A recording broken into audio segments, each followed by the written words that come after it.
प्रिय दर्शकों, आप सभी को जय सिया राम जी की। आपके सामने एक लगन चार्ट बना हुआ है। ये एक बच्चे का लगन चार्ट है जिसका डेट ऑफ बर्थ 25 जनवरी 2012 दोपहर के 12:30 बजे दिल्ली का जन्म है।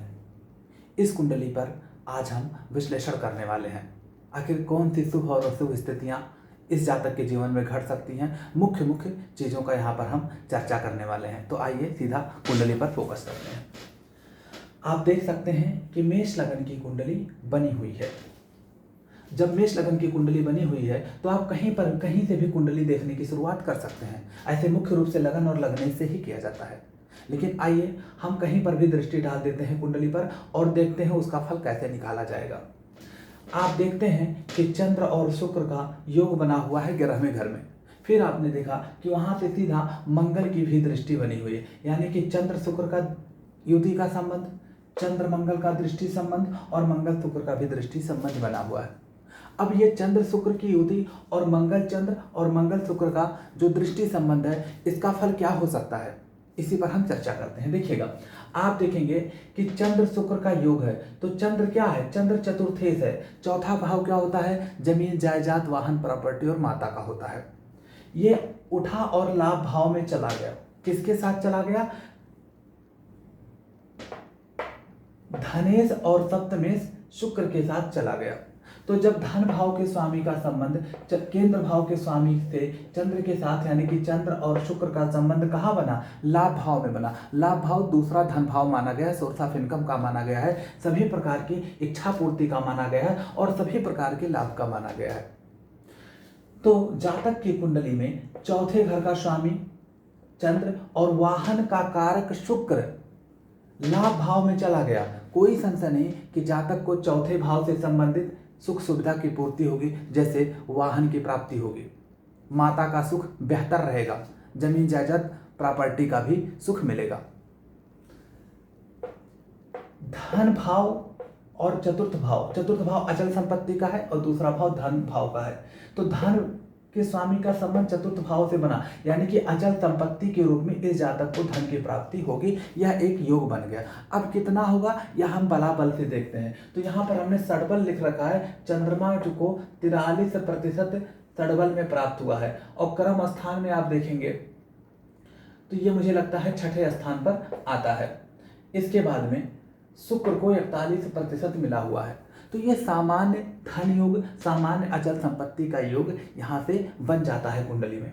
इसके बाद आप कहेंगे कि चंद्र और मंगल का भी योग बना हुआ है। सामान्य बोलचाल की भाषा में चंद्र और मंगल का संबंध चंद्र मंगल धन लक्ष्मी योग कहा जाता है। लेकिन यह धन लक्ष्मी योग तभी फलित होगा, शुभ फल करेगा, जब शुभ भाव का स्वामी होकर शुभ भाव में बनेगा। नहीं तो कोई भी ग्रह अशुभ भाव का स्वामी होकर अशुभ भाव में बना दे तो उसकी अशुभता ही देखने को मिलती है, शुभता देखने को नहीं मिलती है। तो आप कहेंगे चंद्र और मंगल का संबंध बना हुआ है। आप कहेंगे चंद्रमा चतुर्थेश यानी कि केंद्र का स्वामी है और मंगल तो लग्नेश है। लग्नेश सदैव शुभ होते हैं क्योंकि केंद्र त्रिकोण दोनों होते हैं। तो चंद्र और मंगल का संबंध बना हुआ कहाँ, पंचम भाव, त्रिकोण भाव और लाभ भाव में। आर्थिक दृष्टिकोण से लाभ भाव बेहतर माना जाता है, उपचय भाव और त्रिष्टाय भाव होता है। तो लग्नेश और चतुर्थेश चंद्र और मंगल का संबंध, मंगल क्या है, प्रॉपर्टी का कारक है और लग्नेश होने से सब कुछ देने वाला है आर्थिक दृष्टिकोण से, और चंद्रमा तो चतुर्थ भाव का ही स्वामी है। तो चंद्र मंगल का भी संबंध चौथे घर से संबंधित जो चीजें देखी जाती हैं, जमीन जायदाद प्रॉपर्टी, उसकी प्राप्ति करवा देगा। कारण क्या है, क्योंकि एक तो त्रिकोण भाव में शुभ भाव में बना हुआ है और दूसरा आपका लाभ भाव में बना हुआ है। तो पुनः चंद्र मंगल का योग भी जमीन जायदाद प्रॉपर्टी देने को तैयार है। फिर आप कहेंगे कि यहाँ पर मंगल और शुक्र का भी परस्पर दृष्टि संबंध है। तो मंगल क्या है, लग्नेश है, अष्टमेश भी है, लेकिन लग्नेश को अष्टमेश का दोष नहीं लगता और साधारण राशि त्रिक भाव में पड़ी है तो 25% ही बाधा देगा, बाकी 75% शुभ फल करने वाला मंगल जी यहाँ पर है। तो यहाँ पर लग्नेश और धनेश का संबंध जब बनेगा तो लग्नेश और धनेश का संबंध धन योग बनाता है, और विशेषकर तब जब धन भाव में बने, लाभ भाव में बने या त्रिकोण में या केंद्र में बने। तो लग्नेश और धनेश मंगल शुक्र का संबंध भी इस कुंडली में बेहतरीन धन योग का निर्माण किया हुआ है।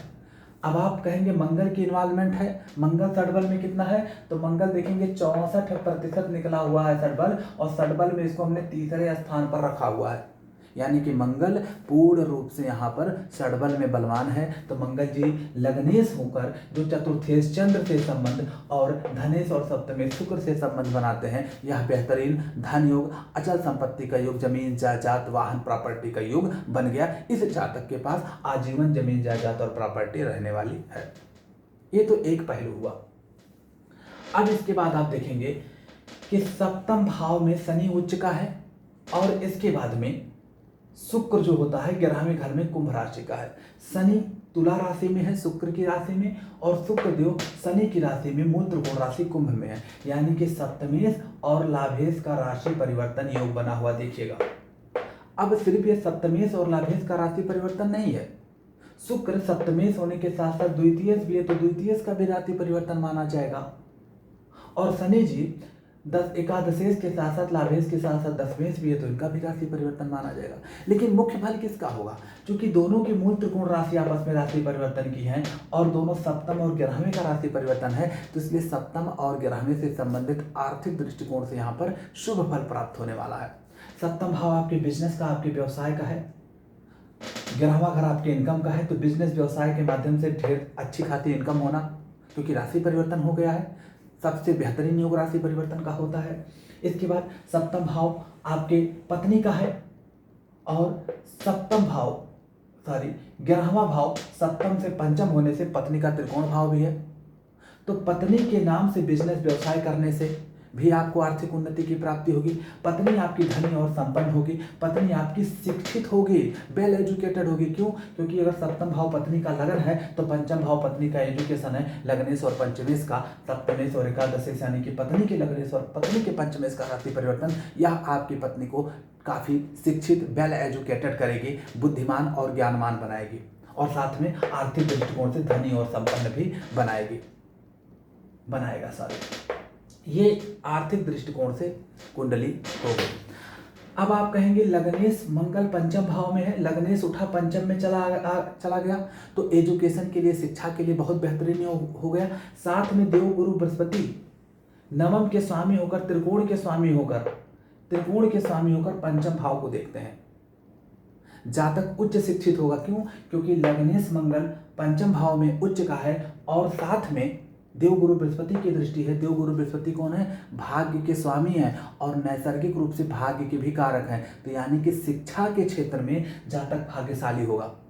एक नियम बताते हैं, जब कारक अपने भाव को देखता है तो उसका विशेष शुभ फल करता है, और पंचम भाव में शिक्षा का कारक गुरु को माना गया है और गुरु भाग्य का स्वामी होकर और भाग्य का नैसर्गिक कारक होकर पंचम भाव अपने ही शिक्षा भाव को, अपने ही कारक भाव को देखता है। तो जातक शिक्षा के मामले में क्या होगा? भाग्यवान होगा, काफी भाग्यशाली होगा, उच्च शैक्षणिक डिग्रियां जातक प्राप्त करेगा, इसमें कोई भी संशय नहीं है। जातक के अगर हम करियर की बात करेंगे तो पंचम भाव में मंगल है, लग्नेश होकर विशेष फल करेगा, अष्टमेश का थोड़ा सा फल करेगा, लेकिन देव गुरु बृहस्पति से दृष्ट होने से, जो कि भाग्य के स्वामी और भाग्य के कारक हैं, और षडबल में भी गुरु नंबर 1 पर बलवान है 70% और मंगल तीसरे स्थान पर बली है 64% के साथ। अगर जातक मंगल और गुरु से संबंधित क्षेत्र में प्रयत्न करता है तो उच्च पद प्रतिष्ठा, मान सम्मान, शैक्षणिक योग का निर्माण यहाँ पर हो जाता है। मंगल स्पोर्ट का कारक है, मंगल तकनीकी शिक्षा का भी कारक है, मंगल मेडिकल इंस्ट्रूमेंट का भी कारक है। मेडिकल में जाने के लिए सूर्य को हम देखते हैं, सूर्य पंचमेश होकर दसम भाव में जाता है, लेकिन खष्टेश बुध से पीड़ित है। लेकिन सूर्य यहाँ पर दिशा बली है और षडबल में भी दूसरे स्थान पर बलवान है। और नवमांसा हमने नहीं बनाया है, नवमांस कुंडली में सूर्य देव उच्च के हैं। तो सूर्य मान सम्मान, पद प्रतिष्ठा का कारक, प्रशासनिक नौकरी का कारक है। सूर्य मेडिकल प्रोफेशन का भी कारक है। तो ऐसा जातक मेडिकल प्रोफेशन में भी जाएगा तो गुरु की पंचम भाव पर दृष्टि से और नवम भाव पर दृष्टि से उच्च शैक्षणिक डिग्री प्राप्त कर सकता है। किसी भी प्रकार की प्रशासनिक नौकरी की भी तैयारी करे तब भी सफलता प्राप्त कर सकता है। लेकिन प्रिय दर्शकों, बता दें कि विशेष ये रहेगा कि शिक्षा का कारक गुरु दोनों ही शिक्षा भाव को, पंचम और नवम को, अपनी राशि और मित्र राशि को देखता है, कारक भाव को। तो अगर जातक शिक्षा के क्षेत्र में जाता है लेक्चरर बनने की कोशिश करता है, प्रोफेसर बनने की कोशिश करता है, टीचिंग फील्ड में ज्ञान और अध्यात्म के क्षेत्र में जाने का प्रयत्न करता है, तो जीवन भर गुरु बृहस्पति का आशीर्वाद मिलता रहेगा और ना कोई काम अटका हुआ रहेगा और ना कोई सफलता बची हुई रहेगी। लेकिन अगर सिर्फ प्रशासनिक नौकरी की तैयारी करता है, आईएएस पीसीएस बनने का प्रयत्न करता है, तो वहां पर थोड़ी सी बाधा है। क्यों? क्योंकि सूर्य देव खष्टेश बुध के साथ बैठे हुए हैं। अभी मैं नक्षत्रा की भी चर्चा करूंगा। सूर्य देव खष्टेश बुध के साथ बैठे हुए हैं, तो प्रशासन का कारक सूर्य जो होता है खष्टेश बुध के साथ बैठने से उच्चतम पद की प्राप्ति में बाधा, संघर्ष, रुकावट देगा। क्यों? तीसरे घर के स्वामी के साथ बैठने से मेहनत आएगा, ढेर सारा मेहनत और संघर्ष पड़ेगा, और छठे के स्वामी के साथ बैठने से यहाँ पर रोग, ऋण, शत्रु यानी कि अवरोध, रुकावट और बाधाएं आएंगी। तो अगर जातक अपने करियर को शिक्षा के क्षेत्र में बनाना चाहता है, अध्यात्म के क्षेत्र में बनाना चाहता है, तो निश्चित रूप से कर सकता है। तब देवगुरु बृहस्पति का आशीर्वाद मिलेगा। एक और कंडीशन हो सकती है, मंगल जो कि पुलिस प्रशासन का कारक, सेना का कारक, डिफेंस का कारक होता है, लग्नेश होकर पंचम भाव में बैठकर देवगुरु बृहस्पति से दृष्ट है। अगर जातक प्रशासनिक नौकरी करना चाहे तो वह पुलिस डिपार्टमेंट में या रेलवे डिपार्टमेंट में चला जाए, डिफेंस में चला जाए, तब भी देवगुरु बृहस्पति की दृष्टि से भाग्य का सपोर्ट और समर्थन लगातार मिलता रहेगा।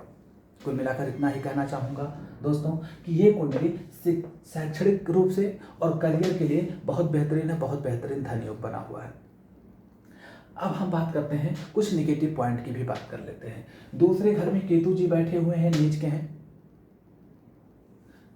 दूसरे घर में केतु नीच का बैठा हुआ है। नीच का केतु कहता है कि हम धन की हानि करते हैं, धन को हम टिकने नहीं देते हैं। तो जातक खर्चीले स्वभाव का होगा। जातक के जन्म के बाद घर में धन का खर्चा बढ़ता जाएगा, बैंक बैलेंस होने में दिक्कत आएगी। फिर भी कितना दिक्कत आएगी, क्योंकि धन योग तो बहुत अच्छा बन गया है, जातक भाग्यशाली है। तो जातक खर्चीले स्वभाव का होगा। दूसरा घर बाणी का होता है। आप ध्यान से देखेंगे केतु नीच का बैठा हुआ है और बाणी के कारक बुध पर 9वीं दृष्टि डालता है। और दूसरे भाव का स्वामी शुक्र भी जो होता है राहु के नक्षत्र में होकर कहीं ना कहीं अष्टमेश मंगल से भी पीड़ित है। जातक की वाणी अस्पष्ट हो सकती है, जातक को दांतों की समस्या हो सकती है, जातक या तो देर से बोल सकता है या तो अस्पष्ट बोले, जिसे कहते तुतलाहट, हकलाहट, ऐसी कोई समस्या हो सकती है। लेकिन इतना तय है कि वाणी से संबंधित कोई दोष आ जाएगा। फिर प्रिय दर्शकों, आप ध्यान से देखेंगे अष्टम भाव में नीच का राहु है। अष्टम भाव पैतृक संपत्ति का है और अष्टमेश मंगल अष्टम को देखता है। अष्टमेश मंगल जब अष्टम को देखेगा तो पैतृक संपत्ति की प्राप्ति करवाएगा। लेकिन मुकदमे का कारक, विवाद का कारक मंगल देव को माना गया और राहु जी यहाँ पर नीच के हैं। पैतृक संपत्ति में विवाद होना, अष्टम भाव दुर्घटना का है, राहु मंगल का योग अष्टम भाव से संबंधित दुर्घटनाएं यहाँ पर दे सकता है, दे नहीं सकता है, देगा, पक्का देगा। आप ध्यान से देखेंगे चतुर्थ भाव पे राहु की दृष्टि है और अष्टम भाव का राहु बरहवें घर को भी देखता है। जातक का अपने जन्म स्थान से दूर होना, राहु की महादशा चल भी रही है 2031 तक, जनवरी 31 तक, तो राहु की भी महादशा में यह जातक घर परिवार से दूर हो जाएगा। दूसरा भाव आपके प्रारंभिक शिक्षा का होता है। यहाँ पर केतु और राहु के संयोग से प्रारंभिक शिक्षा में कुछ व्यवधान आएगा, लेकिन इसका स्वामी शुक्र लग्नेश मंगल से दृष्ट है और लग्न में गुरु के होने से इसमें कोई संशय नहीं है कि जातक की शिक्षा पूर्ण हो जाएगी, प्रारंभिक शिक्षा भी, लेकिन थोड़ी सी लापरवाही जरूर आएगी। अष्टम भाव से पैतृक संपत्ति होता है, विवाद हो गया, अष्टम भाव से मुकदमा हो गया और अष्टम भाव से दुर्घटना का भी योग बन गया। अब जब आप रोग ज्योतिष के अनुसार बात करते हैं तो अष्टम भाव में राहु वृश्चिक राशि का है। काल पुरुष की कुंडली में अष्टम भाव में वृश्चिक राशि आती है और वृश्चिक राशि गुदा का होता है। अष्टम भाव पे राहु और मंगल का पाप प्रभाव, ये गुदा से संबंधित बीमारी, जिसे पाइल्स होना, जिसे बवासीर कहते हैं, ऐसी कोई बीमारी भी दे सकता है। प्रिय दर्शकों, फलादेश की टेक्निक में एक चीज और आपको बता दें, अष्टम भाव जो होता है चतुर्थ भाव से पंचम होता है और पंचम भाव में राहु नीच का है। ये जातक अपनी माता की इकलौती संतान हो सकता है, जिसकी पूरी संभावना है। क्यों? क्योंकि राहु जो नीच का पंचम भाव में होता है, देखिए माता का भाव चतुर्थ और पंचम भाव संतान का, तो माता का पंचम भाव अष्टम भाव जातक का हुआ। अष्टम भाव में नीच का राहु है तो यहाँ पर माता को गर्भपात वगैरह होना, संतान प्राप्ति में, पुत्र प्राप्ति में बाधाएं और रुकावट आना, राहु बड़ी मुश्किल से एक ही पुत्र संतान देता है, तो माता को एक ही पुत्र संतान हाथ लगेगी, लेकिन उसके पहले दूसरी अगर कोई संतान है कन्या संतान, तो पुत्र और कन्या में एक लंबा गैप 4 साल 5 साल 7 साल ऐसे गैप आते हैं। लेकिन इसमें कोई संशय नहीं कि अष्टम भाव पे राहु और मंगल का प्रभाव होने से माता को गर्भपात होना, संतान की क्षति होना, पुत्र संतान के रूप में एक ही संतान का होना, ये सब चीज़ें यहाँ पर अष्टम भाव के राहु मंगल का योग निर्मित करता है। अब कुछ हम विशेष कमियों पर भी इंडिकेट कर लें। लग्नेश मंगल है और सप्तमेश शुक्र है। लग्नेश और मंगल का संबंध लग्नेश और सप्तमेश मंगल और शुक्र का परस्पर दृष्टि संबंध है। मंगल शुक्र का संबंध लग्नेश और सप्तमेश होकर यह व्यभिचार योग बनाता है। आज की डेट में कहते हैं ढेर सारी महिलाओं से संबंध का योग बनाना, महिलाओं की तरफ आकर्षित होने का योग बनाना, तो ये चीज़ यहाँ पर बना देती है। अब मंगल अष्टमेश भी है और अष्टम भाव पे राहु मंगल का भी प्रभाव है। अष्टम भाव आपकी बदनामी का है, षड्यंत्र का भी है, धोखे का भी है। तो महिला से यहाँ पर धोखा भी होगा। क्यों? क्योंकि मंगल यहाँ पर अष्टमेश का कुछ प्रभाव लेकर वक्री भी है। तो सप्तमेश और अष्टमेश का संबंध वैवाहिक जीवन के सुख को थोड़ा सा कमजोर करता है, स्त्री से संबंधित व्यभिचार पैदा करता है और बदनामी का भी योग बनाता है।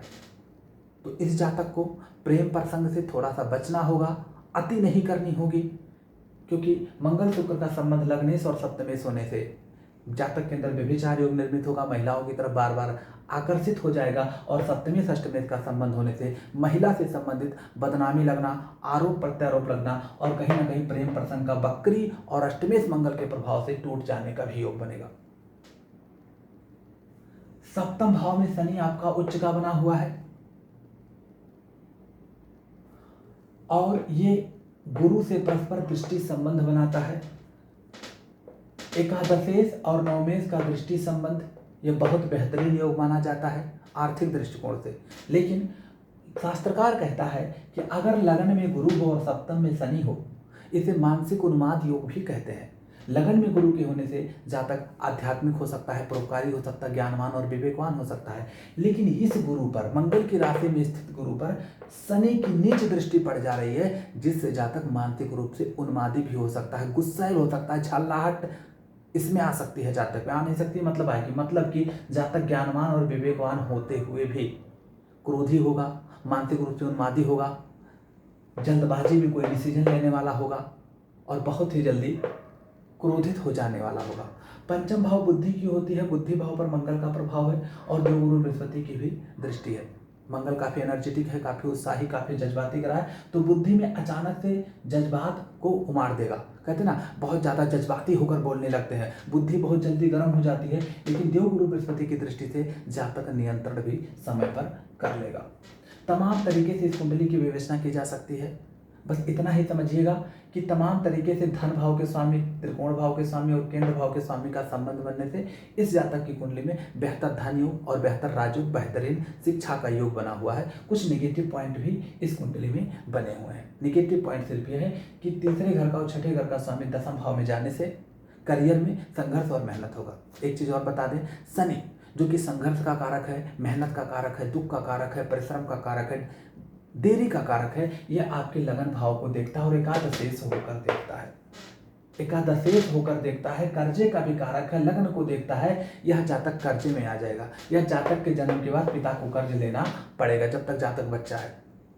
पुनः आपको बता दें कि ये जो शनि है, छठे से छठे का स्वामी है और छठे से छठे का स्वामी होने से रोग का स्वामी है और रोग का नैसर्गिक कारक शनि है। लगन पर अपनी नीच दृष्टि डाल